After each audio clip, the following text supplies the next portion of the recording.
નમસ્કાર મિત્રો, તમે જોયું હશે કે સારા માણસો સાથે હંમેશા ખરાબ થતું હોય છે. ગીતામાં શ્રી કૃષ્ણએ અર્જુનને આ જવાબ આપ્યો છે.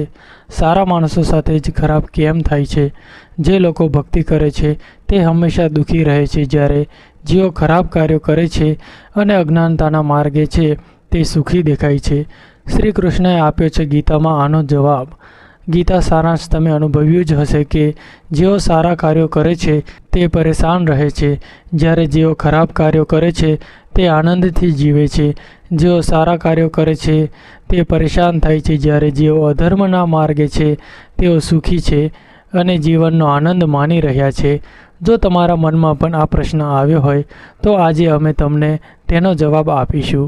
આ જવાબ ભગવદ્ ગીતામાં લખાયેલ છે અને શ્રી કૃષ્ણએ અર્જુનને આપ્યો હતો. ભગવદ્ ગીતામાં ઉલ્લેખિત દંતકથા અનુસાર જ્યારે પણ અર્જુનના મનમાં કોઈ મૂંઝવણ હતી ત્યારે તે શ્રી કૃષ્ણ પાસે પહોંચતો હતો. એક સમયે અર્જુન ભગવાન શ્રી કૃષ્ણની નજીક આવ્યો અને કહ્યું કે તે મૂંઝવણમાં છે અને તેને તેનો જવાબ શ્રી કૃષ્ણ પાસેથી જોઈએ છે.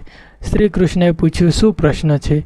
અર્જુને કહ્યું, મારે જાણવું છે કે સારા લોકો સાથે હંમેશા ખરાબ કેમ થાય છે, જ્યારે ખરાબ લોકો ખુશ દેખાય છે?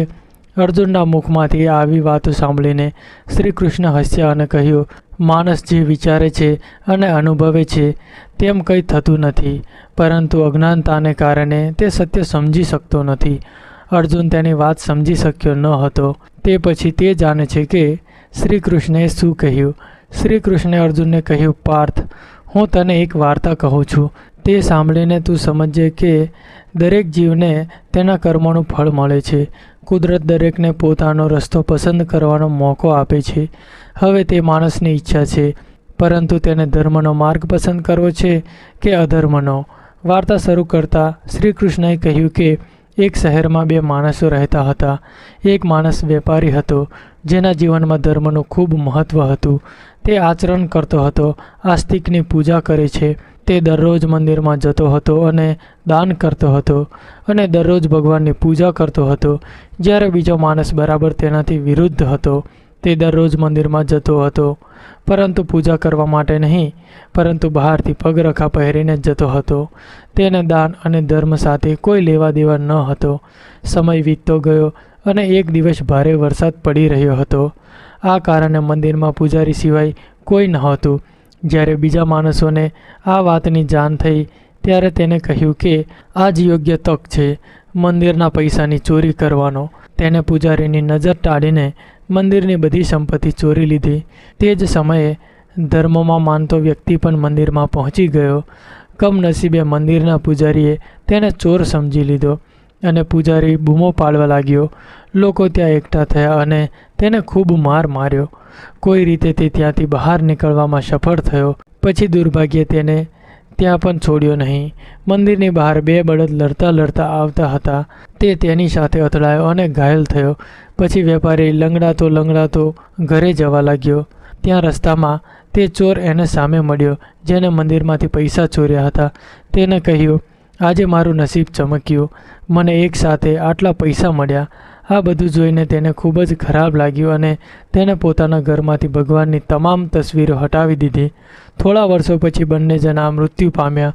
મૃત્યુ પછી જ્યારે બંને જ યમરાજની સભામાં પહોંચ્યા, યમરાજની સભામાં તેને પહેલા ચોર માણસને સામે જોઈને તેને બહુ જ ગુસ્સો આવ્યો. તેને ગુસ્સે થઈને યમરાજને પૂછ્યું, હું હંમેશા સારા કાર્યો કરતો હતો, દાનમાં માનતો હતો, બદલામાં જીવનભર મારું અપમાન થયું હતું, વધુ દુઃખ થયું અને આ વ્યક્તિને નોટોથી ભરેલું બંડલ મળ્યું. આખરે આટલો ભેદભાવ શા માટે? આના પર યમરાજે કહ્યું, દીકરા, તું ગેરસમજ કરી રહ્યો છે. જે દિવસે બળદ તને ટક્કર મારી હતી તે દિવસ તારા જીવનનો છેલ્લો દિવસ હતો, પણ તારા સારા કાર્યોને કારણે તારું મૃત્યુ એક નાની ઈજામાં ફેરવાઈ ગયું. તમે આ દુષ્ટ વ્યક્તિ વિશે જાણવા માંગો છો? વાસ્તવમાં તેના નસીબમાં રાજયોગ હતો, પરંતુ તેના કુકર્મો અને અધર્મને કારણે તેને રાજ્ય ગુમાવી દીધો, માત્ર થોડી રકમ માટે. વાર્તા કહ્યા પછી શ્રી કૃષ્ણ અર્જુનને કહે છે, પાર્થ, શું તને તારા પ્રશ્નનો જવાબ મળી ગયો છે?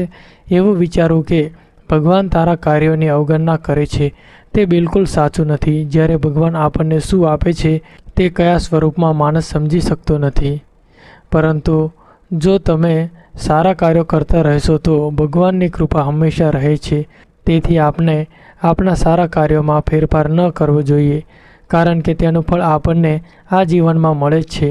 તેથી માણસનું કર્તવ્ય છે કે તે હંમેશા સારા કાર્યો કરતા રહે, કારણ કે શ્રી કૃષ્ણએ ગીતામાં પણ કહ્યું છે કે કોઈના કર્મ વ્યર્થ જતા નથી, પછી તે સારા હોય કે ખરાબ. તો મિત્રો, આવા ધાર્મિક વિડીયો જોવા માટે વિડીયોને લાઈક અને ચેનલને સબસ્ક્રાઈબ કરી દેજો.